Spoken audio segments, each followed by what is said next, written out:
Hello, welcome to another great episode of Royal Black and Elite. And it's Essence time. Everybody knows about the Essence Festival in New Orleans. But this year, there's a little controversy surrounding Essence Festival. And I wanted to talk about it and give you a little bit of history about it and answer some questions like, is Essence owned by Africans or blacks or who? Essence. So let's talk about it. I'm Lady TrenettWilson. I want to welcome everybody, all of my royalists. Hi, everybody. Do you go to the Essence Festival? I used to in the past. And it's really a gathering of Black people from everywhere, right in the Crescent City of New Orleans. So let's get into our discussion. Don't forget to hit like, share, and subscribe. And hello, visitors. I hope that you also hit subscribe and leave the comments down below. Now, Essence Festival was renamed the Essence Festival of Culture, and it was the first annual event that began in 1995. And it was really a one-time event that Essence magazine was holding for the 25th anniversary. But it went so well that they had to expand it, and it's grown to millions of people going through the Essence Festival. The first one had Gladys Knight, Luther Vandross, and Patti LaBelle who took the stage. And throughout the years, we have seen those performers over and over again.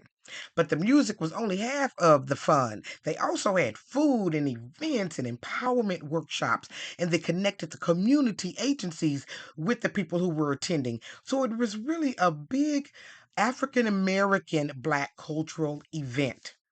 Now, according to Capital B News, the festival generates around $346 million in 2024 for the city of New Orleans. So that's the vendors, that's the hotels, that's the complete take of this 3-day event. So that's really some good money.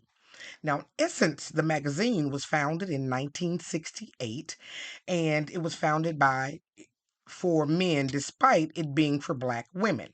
Their names were Edward Lewis, Clarence O. Smith, Cecil Hollingsworth, and Jonathan Blount. And they founded the Essence Communications in 1968, and they published Essence in 1970. Now, Lewis and Smith called Essence a lifestyle magazine for African American women. Its first publication did 50,000 copies, but before it was all over, it had 1 million subscribers. Gordon Parks, who was a famous photographer, he was the magazine's first editor for the first 3 years. Now, here's where it gets interesting. Even though it still had a black face, in 2000, it was sold to Time magazine, and they purchased 49% of Essence Communications. Now, it didn't tell us how much they purchased it for, but 5 years later, Time came back and bought all of Essence, the other 51%, and they spent $190 million.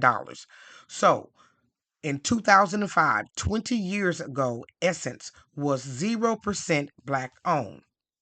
Now, 13 years later, it was bought again by a man named Dennis in January of 2018. And he owns Sunday Brands. He is an African man. So here you now see the first step of African influence into Essence. That was 7 years ago. But it's just now coming really to light, and people are really starting to speak up because that presence is really appearing now at the Essence Festival. So he was from Liberia. In 2020, a post called Black Female Anonymous came out on something called Medium, and in it, it accused Dennis of harassment, the bedroom kind, bullying, and pay inequality. He ended up having to step down.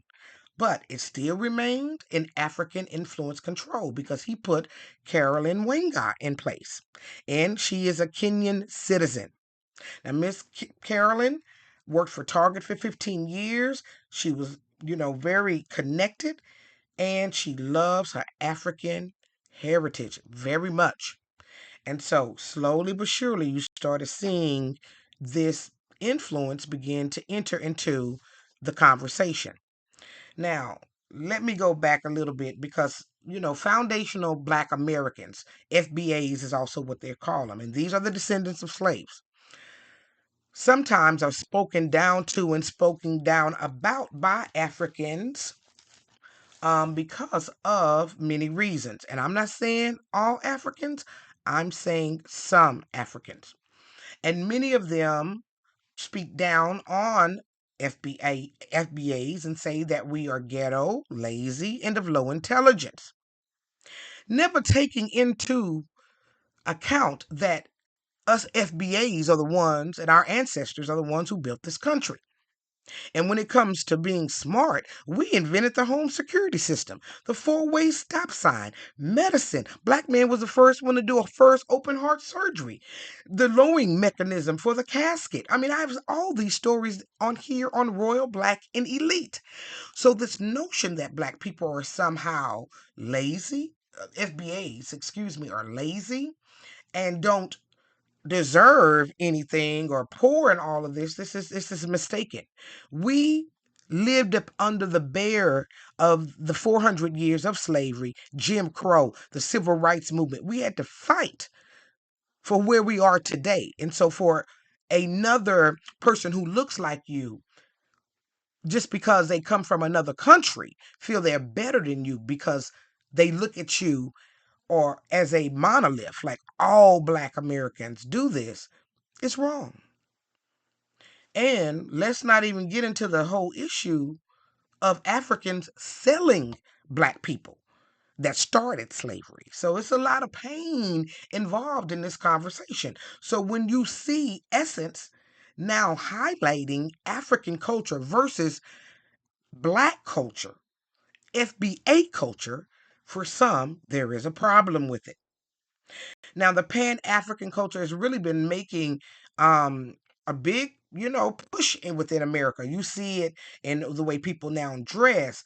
You see people say grand mourning. So a lot of things have changed. Natural hair and all of that. And I'm not saying that FBAs don't wear natural hair, but it's not the center of their life. And so we see a lot of push for African culture coming into the Black culture within America. Some Africans believe that Blacks don't know who they are and where they came from, and they need to connect with their African heritage. Some Blacks would say we've been away from Africa for 100 years, and they have no desire to connect with someone who sold them. So, is Essence now a Trojan horse? It has a Black face, but in truth, it's not pushing Black culture. And when you're talking about $346 million, now you're taking Black money from Black Americans to build African culture that is not favorable to Black culture in America. So it's a deep conversation. I think we should have it. Would you all please put your comments down below? They're even saying they're not even really selling Black American food. It's more African food like jollof rice and goat and curry and all these different African dishes. And if you don't like that type of food, then this turns you off. They also had an event where they had a cultural event, but they didn't have not one American flag in there. They had the Jamaican flag, they had African flags, but they didn't have American flags. Some Black people feel they're American. And so they don't dislike Africa, but they don't appreciate being pushed off the stage completely when it was them who built the stage. So that is where we're at right now. So y'all tell me what you think. That's all I wanted to talk about today. What do you think about was this argument going on at the Essence Festival? Will you be attending? Do you care that African people have taken it over and now there is no representation of, in their opinion and some people's opinion, allegedly, Black culture? And I have a question for you. What is American Black culture today? What would you have liked to see at the Essence Festival? Some good old fried chicken, some sweet potatoes, some featured Black artists who are from America, from sculptors to painters to authors to speakers. I think we probably could have found a lot of things that Blacks could have done on that stage who are from America. So I think we better have this conversation before it gets any more heated, and I think we need to come together as a people. So thank you so much for joining me for today's episode of Royal, Black, and Elite. Now, to learn some more about Black history, click down below, and don't forget to hit like, share, and subscribe. I really appreciate you for listening today. I'll see you on another great episode.